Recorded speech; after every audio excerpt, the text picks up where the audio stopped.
السلام علیکم دوستو، ان احادیث مبارکہ کو ثواب کی نیت سے ضرور شیئر کریں، جزاک اللہ۔ حدیث نبوی صلی اللہ علیہ وسلم نمبر 36۔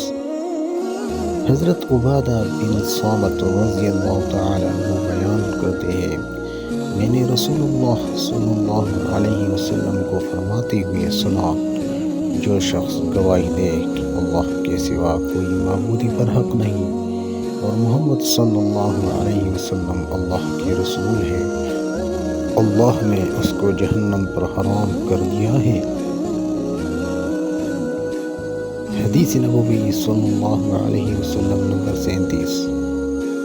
حضرت عثمان رضی اللہ تعالیٰ عنہ بیان کرتے ہیں، رسول اللہ صلی اللہ علیہ وسلم نے فرمایا، جس شخص کو اس حالت میں موت آئے کہ وہ جانتا ہو کہ اللہ کے سوا کوئی معبود برحق نہیں، تو وہ جنت میں داخل ہوگا۔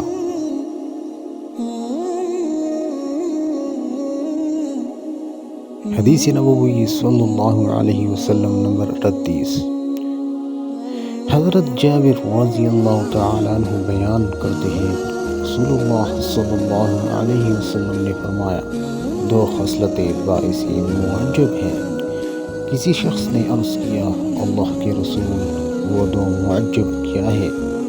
آپ صلی اللہ علیہ وسلم نے فرمایا، جو شخص اللہ کے ساتھ شرک کرتا ہوا فوت ہو جائے تو وہ جہنم میں داخل ہوگا، اور جو شخص اس حالت میں فوت ہو کہ وہ اللہ کے ساتھ کسی کو شریک نہ بناتا ہو تو وہ جنت میں داخل ہوگا۔